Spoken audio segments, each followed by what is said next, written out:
I'm Naireen from Media Talk, and we are the only channel working very closely with Republic of Tajikistan. Today, I am honored and grateful to introduce to you our guest, His Excellency Mr. Ismatullo Nasredin. I welcome you, sir. Sir, thank you very much for joining us today. As we know that Tajikistan and Pakistan share many historical and cultural ties besides geographical vicinity, today we will discuss the bilateral relationship of Pakistan and Tajikistan in terms of regional integration and connectivity. So in this regard, I would like to ask His Excellency, so what is your stance on the relationship of Tajikistan with the Islamic Republic of Pakistan during these 25 years? Yeah, thank you. Thank you for this opportunity to organize this talk and this conversation with you. You rightly mentioned that last year we celebrated 25th years of our diplomatic relations. And during this long time, both countries are closely connected to each other. Pakistan was among the first states which recognized independence of the Republic of Tajikistan in early 90s. And during this period, of course, our ties became very strong and close. I will give you just one example or one fact that during this time we exchanged a number of visits on the highest level. And today we share same view on many regional and international issues. We have very good relations in cooperation in the field of security and military cooperation. And we are very grateful to the government of Pakistan and people of Pakistan for supporting our independence, for supporting our way towards creation of our statehood and as a newly independent country, even that now we are celebrating 28 years of our independence. But of course, we value very much our relations with Pakistan, and I hope that in future we will strengthen them. Thank you. The Central Asia South Asia Power Project is almost $1.16 billion project, which will supply hydroelectricity from Kyrgyzstan and Tajikistan to Afghanistan and Pakistan. Excellency, how do you see this project as beneficial for Pakistan and will promote future cooperation? Yes, this the CASA 1000, which you mentioned, of course, one of the or among several regional projects, is very important one. As you mentioned, the main supplier of electricity after completion of this project will be Tajikistan and Kyrgyzstan, and the main consumer actually it is Pakistan. And this project focused to supply Pakistan with renewable, clean electric energy, and we know that currently we have shortage of electric energy in the whole region. This project not only about the electricity supply, this project about the connectivity in the region, since it will connect 4 countries in this region, and the total length of this project more than 1,000 kilometers. So along this project, in future, roads can be constructed, pipelines can be constructed, and of course, as I mentioned, this is project of 4 countries supported by international financial institutions like World Bank. And also this project is financed by several international and regional institutions. And I hope that after completion of this project, the connectivity in the region will be more clear and more widely used. And of course, then in future this project can be also extended. And there is an idea from Pakistan side that this project or this transmission line can be also used like a reverse when there is a surplus of electricity in Pakistan during the winter time, for example. So the reverse supply of electricity also technically is possible. Okay, thank you, sir. Sir, please highlight the heroic role and initiatives taken by the President of Tajikistan, His Excellency Emomali Rahman, for his people, for his Tajik people. Yeah, thank you.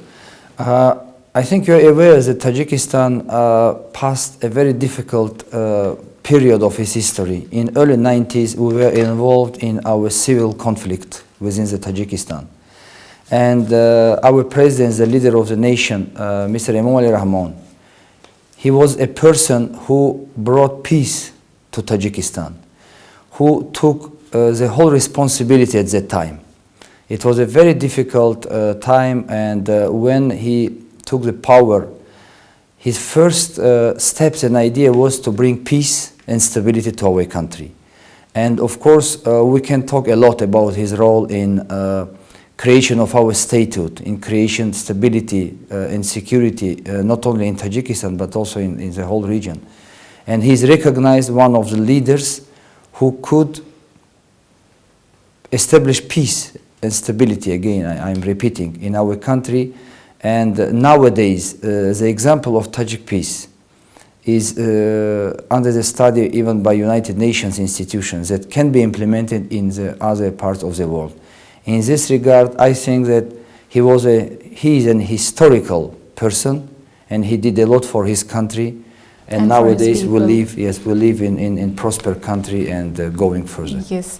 Sir, Tajikistan is achieving its political importance in the region. What is the role of Tajik diplomats for political achievements in external policy of Tajikistan? Yeah. This month, on the 28th of September, this is Day of Diplomatic Service of Tajikistan. We will celebrate it. And of course, without diplomatic service and without diplomacy, we cannot be a part of international community. Even that our diplomatic service is relatively young, but during this period, with efforts by our diplomats, by our ministers, and by our people who are also serving abroad in our embassies, we established and create very good ties with all our neighbors.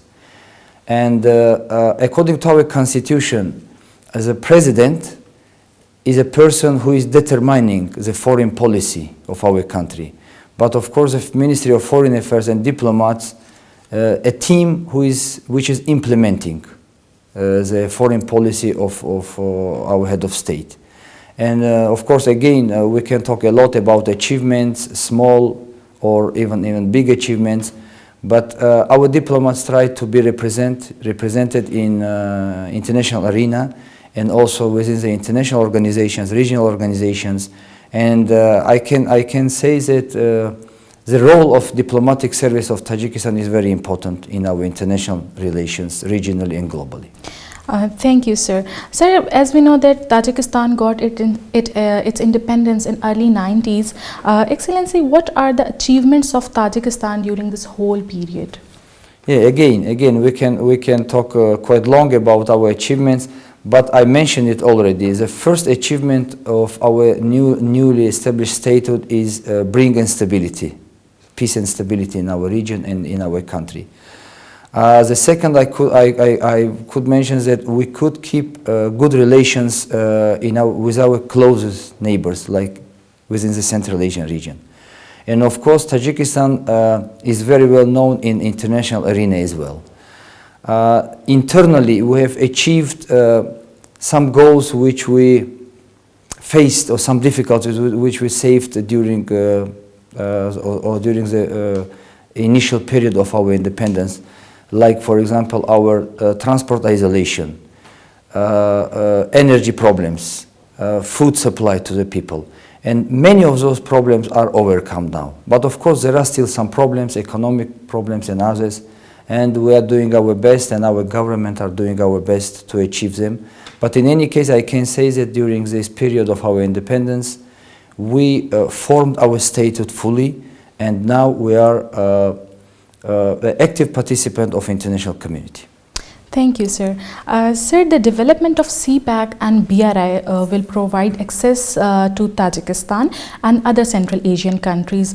Sir, how do you perceive this project can grow trade, rail and road connectivity, which is very important for regional integration? Yes. You mentioned two very important projects or initiatives. One is project, another is initiative. First of all, we are very carefully following implementation of those ideas. If we will talk about CPEC, even that it's China-Pakistan economic corridor, but it's very important for our country as well, because the final stage of CPEC will go very close to our borders. Nowadays, we are connected to Pakistan via Afghanistan. We all know the very difficult situation in this neighboring country. But after completion of CPEC, we will have an opportunity to be connected to Pakistan via China. which is very important for transport communication, for delivering of goods and also for movement of people. With regard of Belt and Road Initiative, we fully support this initiative, and we know that the main driver of this initiative is China, which is a big neighbor for all of us, and we're also following this project and actively supported it, and I hope that one day when we will implement those projects, our people, our nations will be much closer. Thank you very much, sir, for giving your time and for your valuable insight. Thank you, sir. Thank you. Tajikistan and Pakistan share many cultural and historical ties. The need of the time is to enhance these relationships effectively. Thank you.